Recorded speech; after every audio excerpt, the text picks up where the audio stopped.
চৰম বিত্তীয় সংকটত পৰিছে অসম চৰকাৰ। অসম চৰকাৰে এতিয়া যিবিলাক বিভাগত তেওঁলোকৰ মানে চৰকাৰী পইচা জমা আছিল সকলোবিলাক ঘূৰাই বিচাৰিছে। মই অসমৰ ৰাইজৰ জ্ঞাতাৰ্থে এটা ক'ব বিচাৰিছোঁ, গাঁৱে গাঁৱে অলিয়ে গলিয়ে এতিয়া মই দেখিছোঁ আমাৰ এইফালেও ভাল ভাল মানুহেও বিজেপি সদস্যতা ল'বলৈ গৈছে। কিয়? তেওঁলোকক প্ৰলোভন দিয়া হৈছে যে আঁচনি দিব, ঘৰে ঘৰে পইচা সোমাব, তেওঁলোকে চৰকাৰী আঁচনি পাব। এই প্ৰলোভন কৰি ধাৰৰ ওপৰত গোটেই অসমখনক এনেকুৱা এটা পৰিস্থিতিলৈ লৈ গৈছে। আৰু মানুহেও আমাৰ মই বিশেষকৈ মাতৃ সমাজৰ কথাই কৈছোঁ, মাতৃ সমাজেও এই যে ধাৰ হৈছে গোটেই কক বকাই থাকিবলগীয়া এটা অৱস্থা হৈছে। অসমখন যে আজি তাৰিখত শ্ৰীলংকাৰ নিচিনা এটা অৱস্থালৈ গুচি যাবলগীয়া অৱস্থা হৈছে, এই কথাটো অসমৰ মাতৃ সমাজেও বোধগম্য হোৱা নাই। আজি তাৰিখত বিজেপি যিটো মেম্বাৰশ্বিপ হৈছে, মেম্বাৰশ্বিপটোত বিজেপিক বেয়া পোৱা মানুহেও মেম্বাৰশ্বিপ লৈছে। কাৰণটো কি? কিবা পাব, কিবা পোৱাৰ যিটো প্ৰলোভন।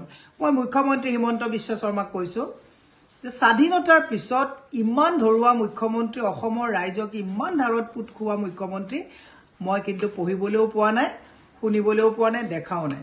ব্যৰ্থ হৈছে। ইয়াৰ পৰা হাৰিয়ানাত গৈ আপুনি কৈছে 500 টকাত গেছৰ চিলিণ্ডাৰ দিব, ইমান মিছা। ইয়াৰ পৰা আপুনি ঝাৰখণ্ডত গৈ কৈছে NRC আহিব, বাংলাদেশী NRC অহাৰ পিছত চব ঘূৰাই দিব। ইমান বাকী ফাঁকি মিছা প্ৰলোভনেৰে সময় নষ্ট কৰি অসমৰ ৰাইজক যে একদম বিত্তীয় সংকট অৱস্থা এটালৈকে।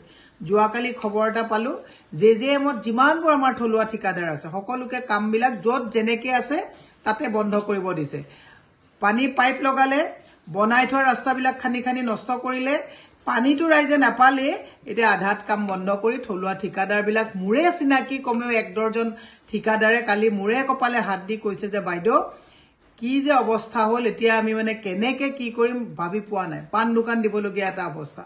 যোৱাকালি আৰু এজন ঠিকাদাৰে মোক ফোন কৰি পেলাই কৈছে যে বাইদেউ কেনেকৈ চলিম, গাড়ীখন লৈ পৰিয়ালটো পূজাত লৈ যোৱা কথা চিন্তা কৰিবলৈ বাধ্য, মানে চিন্তা কৰিব নোৱাৰা এটা অৱস্থা হৈছোঁ। মোৰ মাতৃ সমাজলৈ বিনম্ৰভাৱে অনুৰোধ, ফ্ৰী খোৱাৰ যিটো প্ৰৱণতাত অসম চৰকাৰে ধাৰৰ ওপৰত ধাৰ লৈ গোটেই অসমখনক আজি বিত্তীয় সংকটৰ অৱস্থা এটালৈ লৈ গ'ল, অত্যন্ত দুৰ্ভাগ্যজনক কথা। সেয়ে মই মুখ্যমন্ত্ৰী হিমন্ত বিশ্ব শৰ্মাক কৈছোঁ, হাল এৰি শিয়াল বহুত খেদিলে, ৰাজধৰ্ম পালন কৰক। অসমৰ মানুহক আৰু ধাৰত যাতে পুত খুৱাই থৈ নাযায় তাৰ কাৰণে আহ্বান জনাইছোঁ। থলুৱা ঠিকাদাৰক পইচা যিখিনি পাবলগীয়া আছে আদায় দিয়ক। এফালে ৰাস্তা গেছৰ নামত খান্দিছে, এফালে আপোনালোকে পানী পাইপৰ নামত খান্দিছে, পানীও নাই গেছো নাই, কিন্তু আপোনালোকে খান্দি খুন্দি আপোনালোকে এই ঠিকাদাৰৰ মানে ক'ৰবাত 2-4 ঠিকাদাৰক লাভৱান্বিত কৰিবৰ কাৰণে অসমখন ধাৰুৱা কৰিছে। দুৰ্ভাগ্যজনক কথা। সেয়ে মই অসমৰ মাতৃ সমাজক হাতজোৰ কৰি অনুৰোধ জনাইছোঁ, ধাৰত ফ্ৰী ল'বলৈ গৈ যুৱ প্ৰজন্মক যাতে আপোনালোকে এটা ধৰুৱা অৱস্থাত আত্মঘাতী কৰিবলগীয়া অৱস্থালৈ লৈ নাযায় তাৰ কাৰণে আহ্বান জনাইছোঁ। আৰু বিজেপি সদস্যতাৰ নামত যিটো প্ৰলোভন দিয়াৰ আৰম্ভ কৰিছে, হিমন্ত বিশ্ব শৰ্মাই খবৰ কাগজবিলাক পঢ়িব, হিমন্ত বিশ্ব শৰ্মাই চৰকাৰী বিভাগৰ কথাবিলাক পঢ়ি পেলাই অসমখন আৰু ধাৰত পুত নোযোৱাবৰ কাৰণে মই তেখেতক টানি আহ্বান জনাইছোঁ। ধন্যবাদ। যে কোনো খবৰেৰ জন্য যোগাযোগ কৰুন 7099017330 এবং 7099017110 নম্বৰে।